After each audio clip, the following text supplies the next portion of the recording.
Ladies and gentlemen, good evening. Or, in Austrian, Guten Abend. Or, Ramsha Tava. Do you happen to know what is the meaning of Ramsha Tava? Anyone? Yes? No? No one knows what is Ramsha Tava? I'm very happy that no one knows what is Ramsha Tava. Should anybody know the meaning of the word, I would have ruined my speech. So thank you very much for that. Actually, Ramsha Tava is good evening in Aramic language. Not Arabic, Aramic.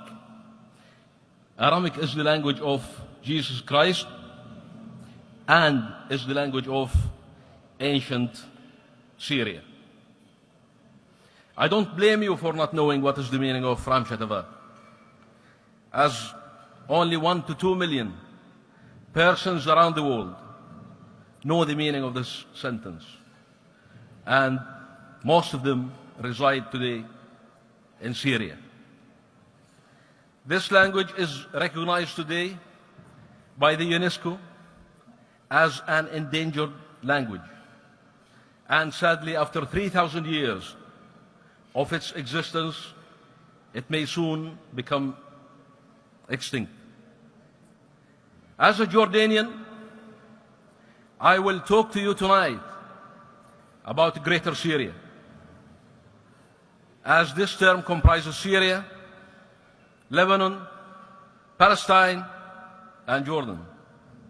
I am a Jordanian from Syria who will talk tonight about Syria, but Syria to Syrians is not a country or a geographical territory. Rather, it is a story, and it is not a story that could be told. Rather, it is lived and passed by generations, not through letters and words, but through civilized prints and culture that is left behind on the face of time. So, for example, if you are a civilization lover, you will definitely find parts of this history in each one of the 30 civilizations that lived in Syria. The Babylons, Akkadians, Kurds, Aramic, Sumerians, Nabateans, Romans, and many, many more. But if you are auditory and have a tendency to learn through hearing, then you will enjoy the story told by the bell ringing of churches in Bethlehem, where Jesus Christ was born. Or you will view very interesting parts of the story on the stunning stone monuments of the rose city of Petra, which was carved 3,000 years ago and became one of the 7 wonders of the world.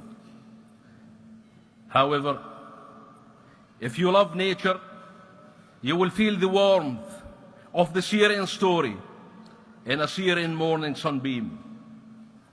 Or you will experience it as sadness carried by the last Jerusalem sunbeam before a sunset. The story of Syria is full of symbols, magic, and mystery, and does not tell everything at once. Rather, it passes its wisdom to a generation after another. Whenever we try to find the very beginning of the story of Syria, we realize that Syria has no beginning and surely has no end.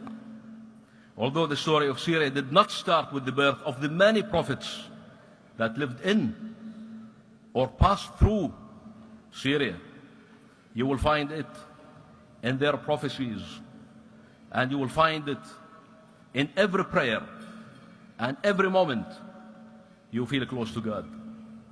Ladies and gentlemen, although I can't tell you the story of Syria, I am honored to inform you that I am standing before you tonight to deliver to you a message from Syria. Thus, I stand before you as a messenger. While I was preparing myself to come to Austria, a gentle breeze with Damascus jasmine scent, filled with mist from Dijla wal Furat, Tigris and Euphrates rivers, tickled me and said, "O traveler, the son of the desert and the Dead Sea, you are destined to meet sacred Austria, the land of immortal music, romance, and pride. Listen to me very carefully, O traveler, and do as you are destined to do. Stand by the Danube River and free your soul. Soon it will be embraced by the soul of the great Austrian composer Strauss. And tell him, Ram Shataba, and thank him for enabling Syria to dance the waltz, and tell him that all lovers in Syria dance in the moonlight to the tunes of his glorious music and those of Mozart, long before they had to dance to the tunes of bullets and explosions. And probably, that's why they found in their hearts a space for accepting the stark contrast.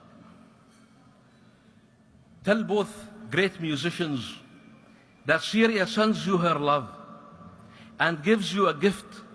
It gives you the oldest musical notation in history, which was found in Ogarit, Syria, on a clay tablet dating back to 3,400 years.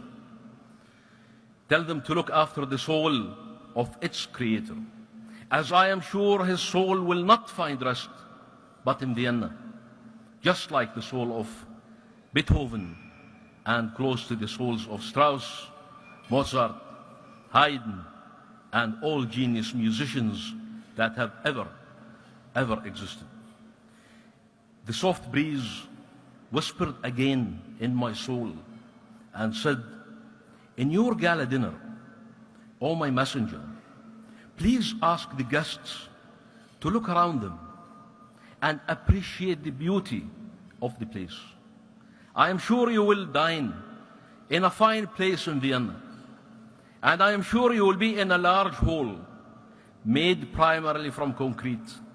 Tell the guests that concrete was first discovered in Syria 6,400 years ago. And do thank the Austrian concrete for elegantly accepting to play the role of a silent host of such a fine gathering, rather than collapsing on the heads of Syrian children." The breeze urged me to search in Vienna for the soul of that great Austrian scientist, Karl Landsteiner, who in the year 1900 discovered the blood groups A, B, AB, and O. Do find his soul and deliver to him a message from the soul of the great Syrian scientist Ibn al-Nafis, who in the year 1242 discovered the pulmonary circulation, the blood circulation. The message to Landsteiner is in fact a question. Dear Karl, when you analyzed blood groups, did you discover a blood group that is worthless or has no value? Can you tell the world which blood group does the Syrian blood belong to? Is it really outside A, B, AB, and O? At this very moment, and as I realized that the message is getting really heavy and utterly complicated, I tried to disappear. But the breeze followed me swiftly and said, "Finally, my hope, I want you to find the Austrian neurologist and founder of psychoanalysis, Sigmund Freud, and ask him the following question. Aren't you the one who once said civilization began the first time an angry person cast a word instead of a rock? If that is true, for humanity's sake, please tell us if we can call it a civilization that allows an angry person to cast a bullet instead of a word. Oh, my dear traveler, although the dead don't ever come back, but Freud's soul might explain to your soul, why would anyone in the world plant or allows the planting of bombs in the fertile crescent in Syria, which is the most fertile place on this planet? The priest said to me, this is my message, and you must be proud that I chose you to deliver it to glorious Austria, which I am sure it will deliver it to the rest of the world in its own words, as Vienna knows that Syria is where the first alphabet in history was found. Ladies and gentlemen, we meet tonight with many shared values, particularly the values of mutual respect, peace, understanding, and friendship. We carry within our souls many rhymes that are not yet composed, many poems that are not yet written, many wishes that are not yet fulfilled, and many prayers that are not yet answered. We meet for a better, brighter, and prosperous future. But would there be a brighter future? Unwarranted and unexplained suffering, agony, and pain? Dear friends, God is my witness. I have delivered the message. And please accept my invitation to each and every one of you to become honorable messenger of Syria. Syria deserves that, and you surely deserve the honor.